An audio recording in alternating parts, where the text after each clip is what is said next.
तर आता आपण सुरुवात करूया 25 मिनिटं 50 बातम्यांना। होळीच्या निमित्तानं मुंबईतले चाकरमानी आता कोकणामध्ये जाण्यासाठी निघालेत। मध्य रेल्वेनं होळीच्या निमित्तानं 124 विशेष रेल्वे गाड्या आणि पश्चिम रेल्वेनं 130 विशेष रेल्वे गाड्या सोडल्यात। मात्र विशेष रेल्वे गाड्यांची आरक्षित तिकीटं मिळत नसल्यानं प्रवाशांची तारांबळ उडालेली आहे। नीट पीजी परीक्षेच्या वेळापत्रकामध्ये बदल करण्यात आलेला आहे। जुन्या वेळापत्रकानुसार ही परीक्षा 7 जुलैला होणार होती, मात्र सुधारित वेळापत्रकानुसार नीट पीजीची परीक्षा 23 जूनला होणार आहे, तर परीक्षेचा निकाल 15 जुलैला जाहीर केला जाणार आहे। म्हाडाच्या कोकण मंडळाच्या विरार बोळिंजमधील 10,000 घरांच्या प्रकल्पातील 5,194 घरं विक्री वाचून धूळ खात पडून आहेत। अंदाजे 1,500 कोटी रुपयांच्या या घरांची विक्री करण्याचं मोठं आव्हान मंडळासमोर आहे। शाळेतली पटसंख्या 135 पेक्षा कमी झाल्यास मुख्याध्यापकाचं पद रद्द होणार आहे। परिणामी राज्यातल्या 25,000हून अधिक शाळा मुख्याध्यापकांविना कार्यरत राहतील अशी भीती महाराष्ट्र राज्य शिक्षक सेनेनं व्यक्त केलेली आहे। लोकसभा निवडणुकीमुळे महाराष्ट्र लोकसेवा आयोगातर्फे होणाऱ्या परीक्षा पुढे ढकलण्यात आलेल्या आहेत। 28 एप्रिलला होणारी महाराष्ट्र राजपत्रित नागरी सेवा संयुक्त पूर्व परीक्षा 2024 तसंच 19 मे रोजी होणाऱ्या समाज कल्याण अधिकारी गट ब, इतर मागास बहुजन कल्याण अधिकारी गट ब या परीक्षांचा देखील यात समावेश आहे। परीक्षेच्या सुधारित तारखा या यथावकाश जाहीर केल्या जाणार आहेत। किल्ले शिवनेरीवरची जैवविविधता आणि वृक्षराजी अबाधित राहावी या उद्देशानं प्लास्टिक बंदी लागू करण्यात आलेली आहे, पण पाण्याची बाटली वगळता कोणत्याही प्रकारचं प्लास्टिक तसंच तंबाखू, गुटखा, बिडी, सिगारेट, काडेपेटी घेऊन जाण्यास सक्त मनाई करण्यात येणार आहे। मुंबई कृषी उत्पन्न बाजार समितीमध्ये विदेशातल्या सफरचंदाची आवक वाढलेली आहे।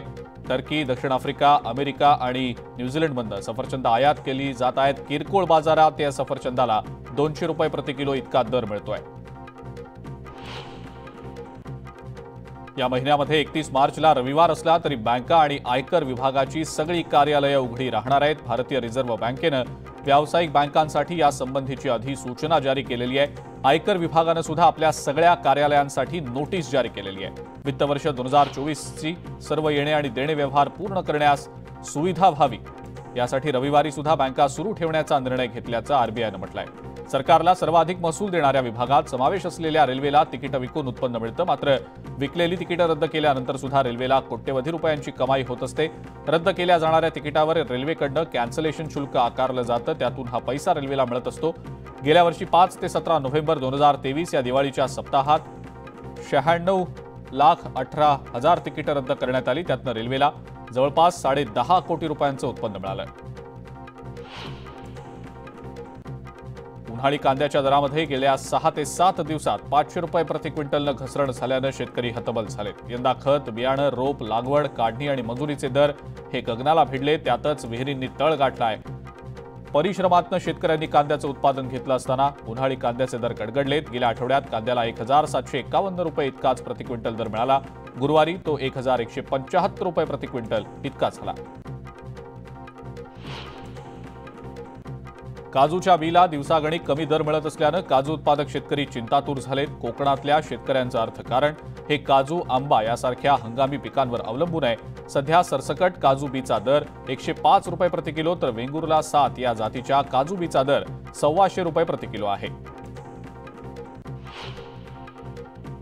अहमदनगर बाजार समितीमध्ये सध्या ज्वारीला प्रति क्विंटल 2,500 ते 4,000 रुपयांपर्यंतचा दर मिळतोय, मात्र घटलेल्या उत्पादनामुळे त्यातनं उत्पादन खर्च देखील निघत नाहीये आणि त्यामुळे परिसरातले ज्वारी उत्पादक शेतकरी हवालदिल झालेत। यंदा अल्प प्रमाणात पाऊस झालाय, त्यामुळे रब्बीतल्या ज्वारी उत्पादनात सुद्धा मोठी घट झालेली आहे। शेतकऱ्यांचे खर्च आणि उत्पादनाचं गणितच बिघडून गेलंय।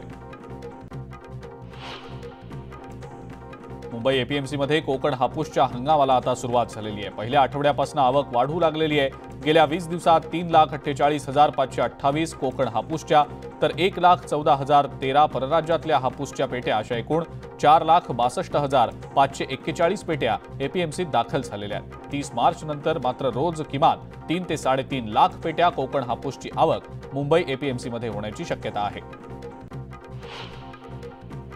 लोकसभा निवडणुकीच्या धामधुमीला आता सुरुवात झालेली आहे आणि यंदा निवडणुकीत राज्यभरामध्ये तब्बल 2000 लिटर शाईचा वापर होणार आहे. या शाईची निर्मिती कर्नाटकमधल्या एका कंपनीकडून केली जाते. राज्यभरातल्या 48 लोकसभा मतदारसंघांसाठी 97,325 मतदान केंद्रांची उभारणी करण्यात आलेली असून या मतदारसंघांमध्ये ही शाई उपलब्ध असेल. तब्बल 11,000 कोटी रुपयांचं बजेट असणाऱ्या पुणे महानगरपालिकेच्या रुग्णालयात धनुर्वाताचं इंजेक्शन उपलब्ध नाहीये. गेल्या 6 महिन्यांपासून राज्य सरकारकडून हे इंजेक्शनच आलेलं नाही.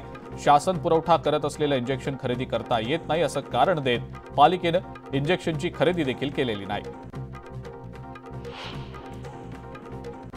भुयारी गटार योजनेसाठी खोदलेले रस्ते मातीने बुजवण्यात आलेत. उल्हासनगरच्या कॅम्प नंबर 5 या भागात पालिकेनं भुयारी गटारासाठी सिमेंट कॉन्क्रीटचे रस्ते खोदलेत. 20 दिवसांनी काम पूर्ण झालेलं आहे. धुळीमुळे व्यापारी आणि नागरिक हैराण झाले.